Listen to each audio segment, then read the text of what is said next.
कि हमारे जो गुरु गोरक्षनाथ जी इष्ट गुरु हैं, इनकी उत्पत्ति भी गुफा में हुई थी। कैलाश पर्वत में गंडकी नदी के किनारे एक पर्वत पे गुफा में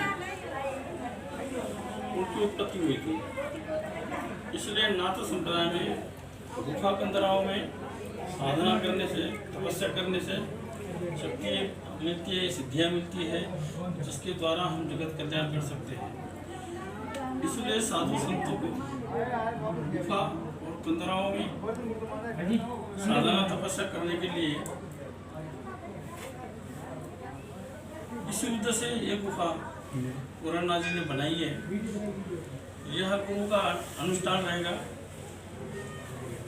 जो आज शुरुआत हुआ है। मेरी चरण पादुका भी यहाँ रखी है गुरु के रूप में। जब शिव और पार्वती का विवाद हुआ था तो पार्वती ने कहा था कि माया के बिना जगत नहीं है। यहाँ तक कि भगवान शिव भी कहा कि मेरे बिना आप नहीं है। परंतु भगवान शिव ने पार्वती को कहा कि घट में आकाश है, लेकिन आकाश में घट नहीं है। इसलिए मैं आकाश स्वरूप हूँ और तू माया स्वरूप है। तो माया में आकाश है, लेकिन आकाश में माया नहीं है। इस प्रकार से उन्होंने कहा। अब एक घट ये स्वरूप इसलिए बताया है कि हमारा शरीर घटपिंड जैसा ही है। इसलिए हमारे शरीर में घटपिंड में माया नहीं आने के लिए हमें साधना करनी है, तपस्या करनी है या भगवान की भक्ति करनी है। क्योंकि हमारा जो घट है, हमारा पिंड है, हमारा शरीर है, मन चित्त अंतःकरण, इसका स्थूल रूप से संसार करने आवश्यक है। पैसा टका लेना देना, पत्नी बच्चे, ये सब कुछ संसार जो है माया का ही है। ये तो हमें उधर निर्वाह हिसाब से करना ही पड़ेगा।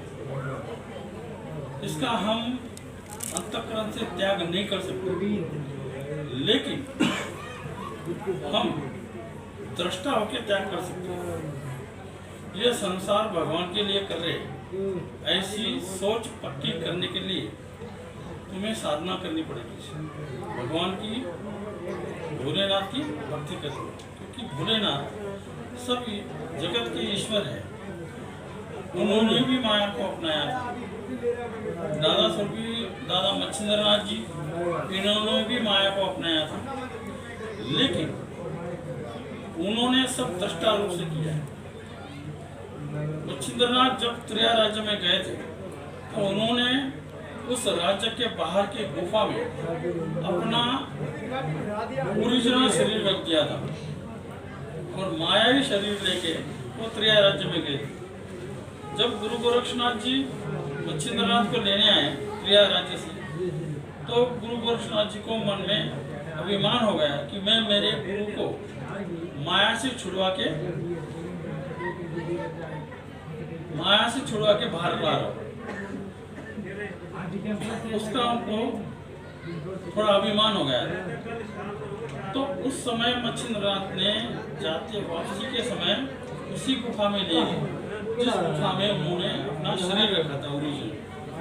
फिर गुरु गोरक्षनाथ जी को कहा, देख मेरा ओरिजिनल शरीर यही है कि मैं पुनः योगी होके इस शरीर के द्वारा तेरे साथ आऊंगा।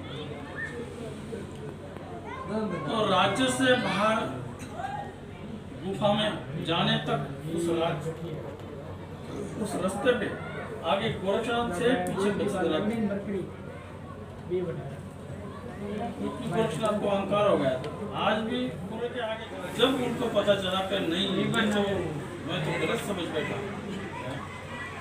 जब गुफा में जाने के बाद मच्छिंद्रनाथ ने माया का शरीर छोड़ के अपने ओरिजिनल शरीर में प्रवेश किया और फिर अलग मेरे तन बोल के बाहर। तब मच्छिंद्रनाथ ने गुरुशंत को कहा कि चलो बोले नहीं, पहले आप फिर बैठे। तो उसी समय गोरक्षनाथ जी को पता चला। तो उसका अर्थ यह है कि तुम माया में रह के ही परमार्थ को और माया से दृष्टा हो, सब कुछ भगवान को या गोरक्षनाथ जी को अर्पण करके ये ज्ञान उसी गुफा में चिन्नाथ गोरक्षनाथ को। तो वो जो दृष्टा होने की क्रिया है, वो क्रिया में चिन्नाथ ने गोरक्षनाथ को बताई। तू अगर ये क्रिया करेगा गुफा में बैठ के, एकांत में बैठ के, तो दुनिया की कोई भी माया तुझे परेशान नहीं करेगी या तू माया में भटकेगा नहीं। ऐसा चिन्नाथ ने गोरक्षनाथ को समझाया। तो इस गुफा का अर्थ भी यही है। अभी पूर्णनाथ संसारी है, अगर देखा जाए तो उसकी भी पत्नी है, बच्चे वगैरह वगैरह, लेकिन इसको ये गुफा का निर्माण मैंने इसलिए बताया है कि तू भी इस प्रकार दृष्टा हो। माया से दृष्टा होके ही हम अलग हो सकते हैं, डायरेक्ट त्याग करके अलग हो नहीं सकते। भले वो त्याग करके साधु भी हो गए तो भी माया के इसमें, और माया त्याग करने के बाद जरूर परीक्षा देती है साधु। तो उससे बचने के लिए तुम्हें साधना करना जरूरी है। साधना का मूल मार्ग से मंत्र लेके साधना करनी है। साधना अर्थात तपस्या, जिसको हम हठयोग बोलते हैं। हमारे में नाथ संप्रदाय में हठयोग सिद्ध है, जितनी भी साधना सिद्ध है। तो यहाँ मैं शुरुआत कर देता हूँ, जब कैसे करना है, क्या करना है, वैसे तुम जब करो। और आप लोगों को वाकई अगर घर में से विरक्त होना चाहते हैं या माया से दृष्टा होना चाहते हैं, तो कोई भी आपकी गुफा में साधना कर सकते हैं। क्या तू तो करेगा ही करेगा, लेकिन अगर कोई चाहता है तो यहाँ आके तुम साधना कर सकते हो। साधना का समय सुबह का है, सूर्योदय के समय करना है। सूर्योदय के 1 घंटा पहले और 1 घंटा बाद में, ऐसा घंटा, सवा घंटा, 2 घंटा, सवा 2 घंटा, जैसे बैठ सकते हो वैसे बैठना है। गुफा में अगर ये साधना की तो जो पृथ्वी का गुरुत्वाकर्षण है वो तुम्हारी कुंडली को जागृत करेगा। लेकिन यहाँ साधना करने के लिए तुम्हें विरक्त होकर आना पड़ेगा। यहाँ बैठ के घर की सोच नहीं आना पड़ेगा। बस केवल गोरक्षनाथ, यहाँ तो इसने फोटो लगा दिए, किसी को भी पकड़ लो, नाथ ही है, बस उसी के ध्यान में रहो। तो फिर वो ध्यान करते करते, जब करते करते, फिर तुम्हें आगे उसमें इंटरेस्ट आएगा। इंटरेस्ट आया तो फिर ध्यान लगेगा तो आसन भी लग जाएगा। और फिर जैसे जैसे प्रगति करोगे वैसे वैसे तुम समाधि की तरफ चलोगे। समाधि योग हर व्यक्ति को आ सकता है, ये जरूरी नहीं क्या विरक्त साधु को आएगा, गृहस्थी को भी आता है, लेकिन ओरिजिन के मन से उस बात का वैराग्य आना चाहिए, उस बात माया के प्रति त्याग आना चाहिए, तभी ये हो सकता है। इसलिए अभी हम बता देते हैं कैसा जप करना है। सबसे पहले श्री गणेशाय बोलना है, गणपति को नमस्कार करना है, फिर अपने गुरु मौली का नाम लेकर आदेश करना है और फिर गुरु मंत्र का जाप शुरू करना है। मैं जैसे बोलता हूँ वैसे बोलना है, सीधा बैठना है, आँख बंद करना है। आँख बंद करके जहाँ हम गंध लगाते हैं वहाँ अंदर से शांभवी मुद्रा लगाना है। अंदर से जहाँ ज्ञान चक्षु है, अज्ञा चक्र है, वहाँ आप अपने अंदर की जो है उसको, अंदर की नजर जो होती है तो वो नजर यहाँ शांभवी मुद्रा में लगानी है। तो आदेश ओम गुरु जी, ओम मन मारू मैदा करू गुरु चकनाचूर पास महेश्वर आज्ञा करे तो बैठो आसन पूर्व।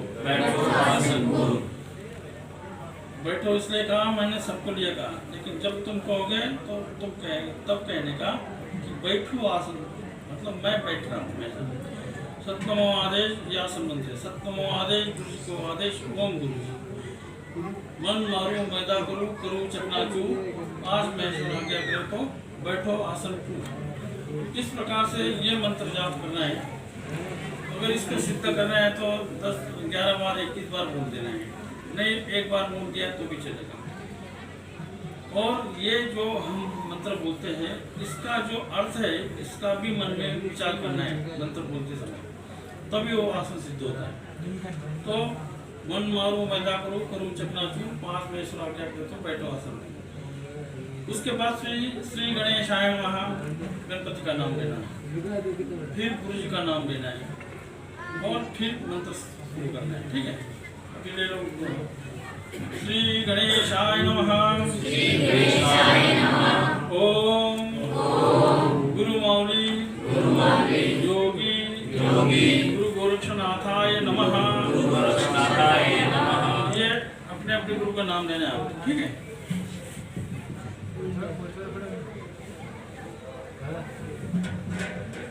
अथवा गुरु मंत्र जप विनियोगाः